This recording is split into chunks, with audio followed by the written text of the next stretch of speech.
Hello, Anne. I hope I'm not interrupting your dinner or anything. Do you have a little time to talk? Oh, hi, Dad. We just finished dinner. Just sitting around watching TV. What's the matter? Can I help you with something? I hope it's nothing serious. No, nothing like that. I just wanted to know what you're doing tomorrow. You and David are going to be home, aren't you? It's Friday, and I thought maybe you guys might be home. Yeah, David's back for a meeting at the head office on Monday, so he's returned today to spend the weekend together. As you know, he's assigned to the East Coast office until that project gets off the ground, so he wanted to relax at home for a change. He's scheduled back east on Tuesday. I sort of wanted to see my son, too. Would it be a bother if I stopped in tomorrow? I know you want to spend time with him, but just for a little while, perhaps? Do you plan to come alone? I mean, I just want to know because I would need to prepare lunch. Yeah, that's thoughtful of you. Thank you. And you know, David hates it when his mother gets too possessive and starts doting over him. She tends to do that. To be honest, David called me and made me a promise not to tell her that he was returning. Right. We were just talking about that as a matter of fact. He also made me swear not to mention a word about his return. Yes, well, I had to lie to her. I told her I was seeing an old friend who happened to be in town, and that I was driving over to have lunch with him. I sort of feel bad lying to her, but I really have no choice. Actually, I'm really seeing this friend, so it's not if I'm really lying. You know what I mean? Oh, okay. That's way better. I'll talk to David later so we can get our stories straight, just in case. Yeah, thanks. Better to be on the safe side just in case. Okay, so tomorrow I plan to meet up with my friend in the morning, and then I will head over. Is 1 p.m. or so alright with you guys? Yeah, no problem. I'll have lunch ready for you. I bet you're excited to see your son. Yes, certainly am. Okay, Anne. See you tomorrow.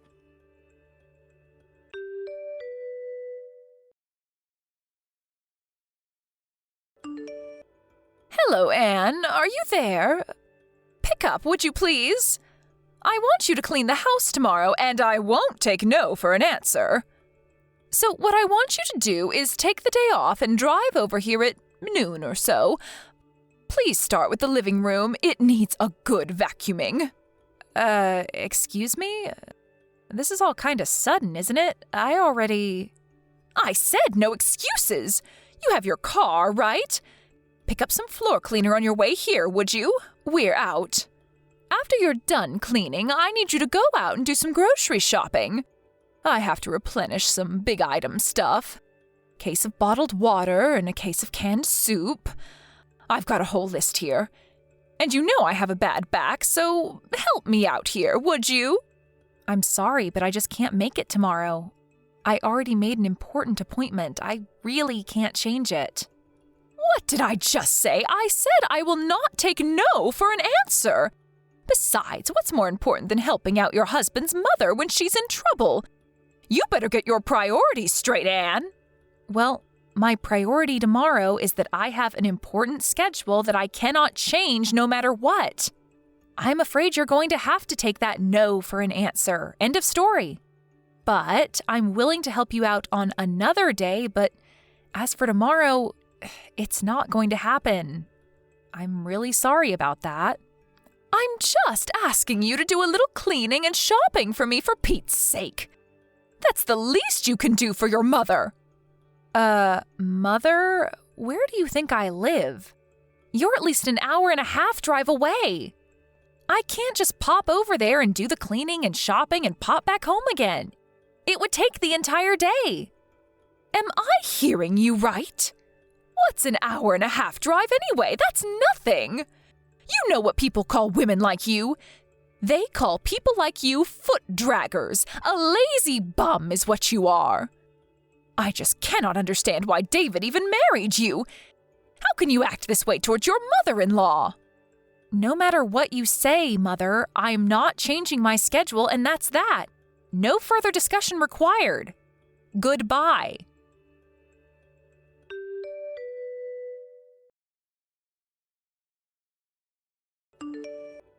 Anne, good morning. How are you?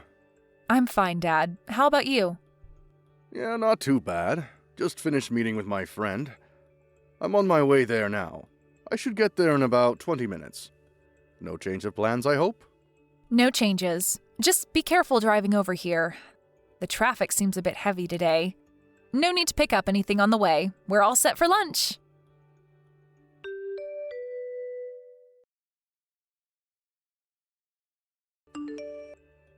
Anne, where the hell are you? I thought you would be cleaning the living room about now. I always knew you were lazy, but I didn't realize you were this much of a good-for-nothing slacker. I waited all morning for you.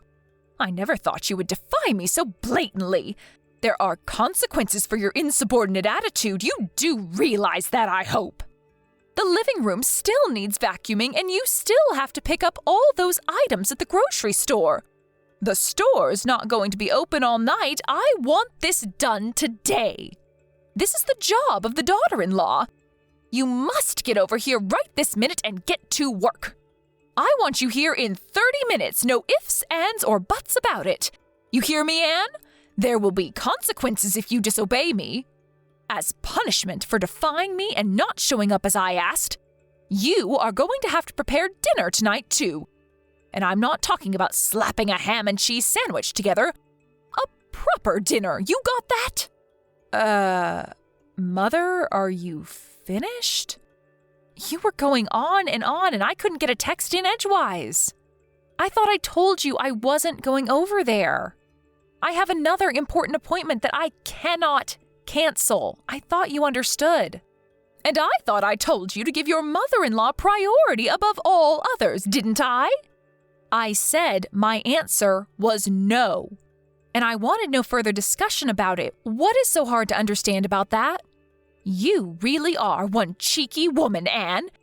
And to think that my dear son, my precious David, married you, what was he thinking? You're just a deadbeat wife, you know what, Anne? I want you to divorce my son and disappear from our family forever. That's what I want from you. Mom, I would refrain from such name-calling if I were you. It's not as if we're simply talking face-to-face. All this is recorded and saved. Name-calling, huh? I'm being kind. I have worse things I want to call you, but I'm holding back. Besides, what I'm doing is providing discipline to a disobedient daughter-in-law. That's what I'm doing. I may name-call on occasion, but it's for your own good. Okay, whatever, but I should tell you that your husband is furious. My husband? What are you talking about? He's not even here today. He's off meeting some old friend that's in town.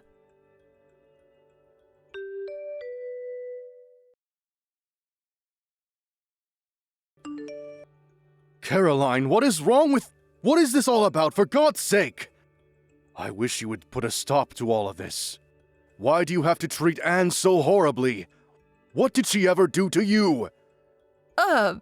Is that you, Robert? What is this? Why are you texting me? I'm over here at Anne and David's place right now. Anne showed me what you've been saying to her. What is this? A lazy, deadbeat wife? Really? How could you say such things to Anne? What? You're at David's place now? Why? David came back for a few days. Apparently, he has a meeting at the office on Monday. He wanted to spend time with Anne over the weekend. I heard he was here, so on my way back from meeting my friend, I stopped in to say hello. Pardon me, David is back? He's home now? Why didn't anybody tell me? What's going on here? This is the first I'm hearing of this.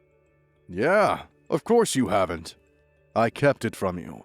I didn't want you to know. If only you had told me, I would have gone with you today. How could you not tell me, Robert? If I had known, I could have gone over there and provided Anne with the discipline that she needs to become a better housewife. Why didn't you tell me, Robert? You want to know why I didn't tell you, dear? That's because David asked me not to tell you. Huh? David asked you not to tell me? How can that be? Why would he do a thing like that? You really don't get it, do you, Caroline? Don't you see what you're doing? Get what? What are you talking about? What do I not get, Robert? It's the fact that David is keeping his distance from you. He's avoiding having to deal with you. Keeping his distance? Did he say that? That he wants to avoid dealing with me, but why? I don't believe you, Robert. Why would my dear son want to avoid me, his own mother? I brought him up. I adored and doted on him since he was just a baby. I devoted my life to my son. How could such dedication and love not get through to him? How could he not feel the love I feel toward him? That's exactly what he finds intolerable. That fanatical devotion you have towards him. But is it really love? Isn't it just arrogance? A form of narcissism? I really wish you would wake up and smell the coffee. How dare you say that to me, Robert? How about you? What have you done? Tell me, Robert, as a father, what have you done for David that was so great? Did you shower him with love like I have all these years? As David's father, I think I've done what's necessary. I know that I'm always here for him when he needs me, and I would do anything for him if asked. Pardon me, that's all? That you're there for him? I could say the same. Well, let me give you 2 examples of what I mean. The first example is David introduced me to his best friend, an old classmate of his from college. Excuse me, his best friend? What's that have to do with anything? It has everything to do with it, Caroline. His best friend, Daniel. You know Daniel, right? Wait, Daniel? Are you talking about that Daniel? He's that parentless boy, that orphan, that Daniel?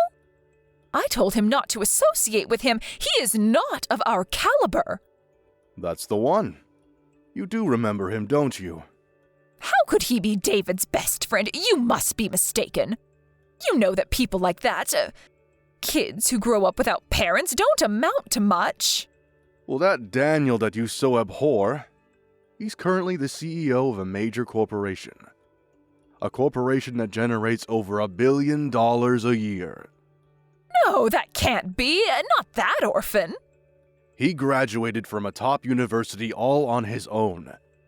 Finished at the top of his class right after he graduated. He started his own company and in no time built it to what it is today.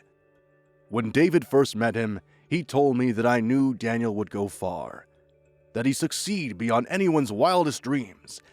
And he was right. Unlike you, David has a good eye for people. He knew Daniel would make a name for himself someday. He had no doubt in his mind. That Daniel? That parentless young man?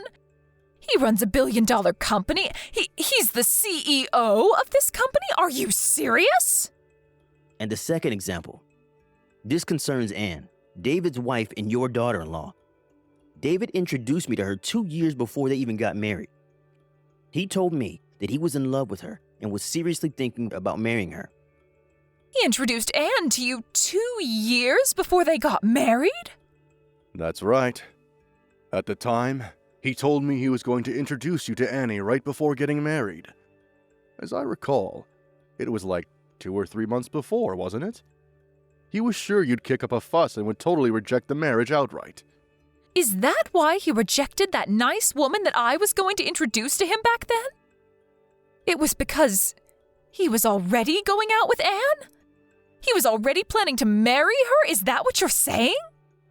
That's exactly what I'm saying. And who was this woman you were going to introduce him to anyways? You know her too. It's Sandy. From when he was in high school. You remember her.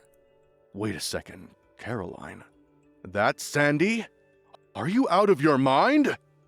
Why are you so shocked? I worked with her at the mall. She's so nice and very energetic and friendly. She would have been perfect for David. Did you know that their father is a company president? Sandy is much more suited for David than Anne. Wasn't her father just some company clerk or something? I never really asked her. You're forgetting one thing, Caroline. I heard that this Sandy has 3 kids, and she's not even married, for God's sake. On top of that, They aren't even sure who the father is. And you wanted David to marry this girl? Pardon me? Where did you hear that? Not only does she have 3 kids, she's been divorced twice. I heard that her parents are so fed up that they're not even talking anymore. Is that true? You're not making that up, are you? I had no idea Sandy had... Everybody knows everybody around the area. Where have you been? I'm surprised one of your lady friends weren't gossiping about it.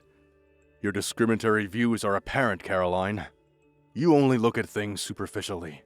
How could you say that? Are you saying that I'm prejudiced? That was not my intention. I'm so glad that David has an eye for people. He knows good people when he sees them. If we had left it up to you to decide who David should marry, I'm sure he would have suffered the consequences.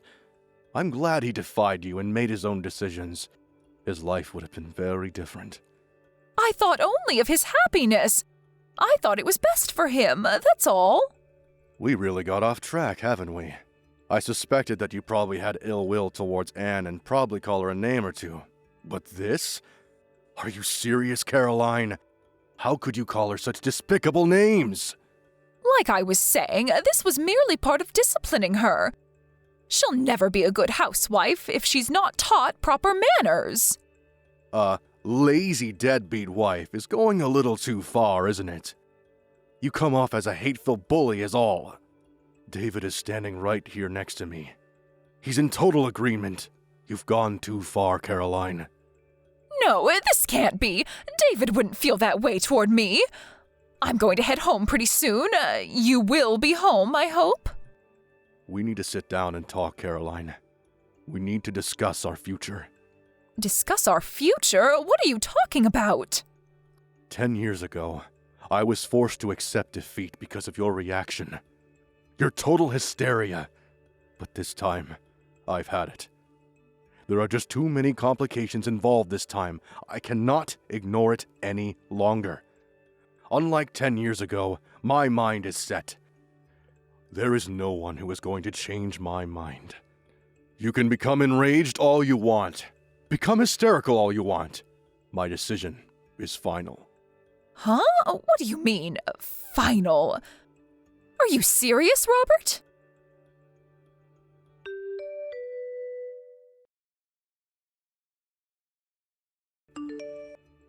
Anne, where are you?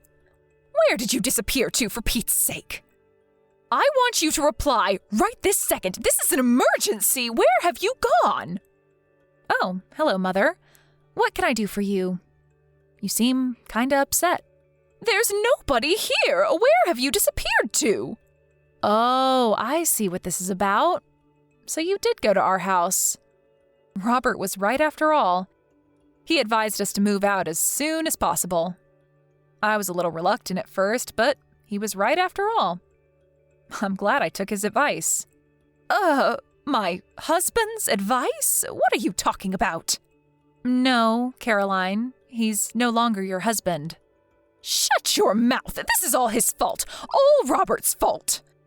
He just could not comprehend the love and consideration that I devoted to David. Unlike my husband, I was always thinking of my precious son. Always. But David will come around one day. I know it. He'll look back and understand all that I did for him. I see you have not come to grips with what you did, have you? After that harsh condemnation that Robert gave you, and you still don't understand? What more do we have to do to make you see? What do you know? You have no right to lecture me. You've only been with David for 3 or 4 years. I brought him into this world and raised him to the man he is. You will never understand the bond, the almost 30 years that I spent with him. It's a never-ending, eternal bond. It was David, your devoted son, that suggested that we move and relocate. More accurately, he made the decision to take me to his current place of employment. He put in a transfer to the position back east. He wants to make it permanent, and the company agreed. You're moving there? To his current office? Seriously? What about your own job? Did you quit? No, of course not. I was permitted to work remote, so I can work from anywhere now. Very convenient, actually. I see. Well, then I will pack some things and be over there by the end of the week. I don't think so, Caroline. The address over here is not the one you were told. That was a company dorm. We found a more permanent place.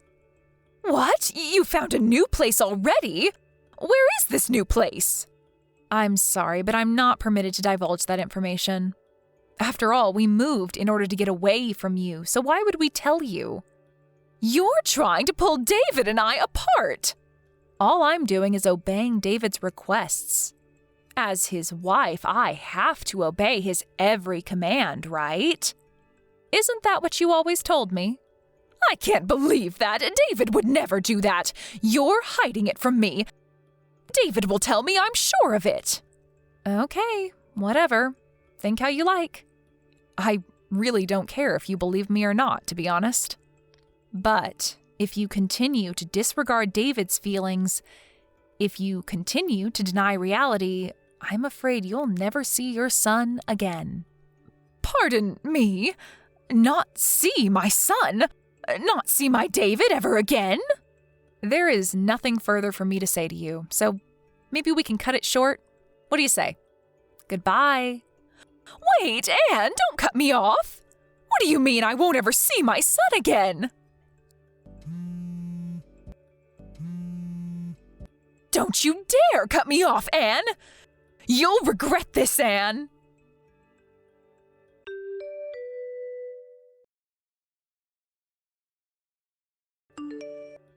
No matter what we said, no matter how we tried to explain it to her, she just could not accept the fact that David was sick and tired of her abnormal devotion and love for him. Maybe her love for her son is so strong nothing will convince her otherwise. David tried various ways to make his mother understand his feelings, to no avail. He came to me and his father for advice after countless attempts to reconcile with his mother. She was his mother, after all, and he wanted to settle the matter without breaking up the family. After his parents finally divorced, he sighed with relief, saying to me one night at the dinner table, "It's finally over." He finally seemed at peace with himself. My father-in-law was much the same way, apologizing for making us wait for so long. Maybe if he had had the courage to divorce her 10 years ago, all this might never have transpired. And I would not have endured such anguish. And what happened to Caroline, my former mother-in-law, you ask? I heard this from a friend of mine, and I would take it with a grain of salt. But apparently, she found a young man that looks strikingly like David. I heard she used up all the money she received from her divorce and used it all on this guy. Last I heard, she was deep in debt. She completely disregarded warnings from her friends and neighbors and couldn't stop sinking money into this guy. She's always had a bullheadedness about her. Once she latches onto something, she won't let it go. Maybe that's why she ended up losing everything she cared for. But will I reach out to help her? I'm sorry, but no thanks. I don't think she would even accept my help. Thank you for watching. Please subscribe and hit the like button. See you next time.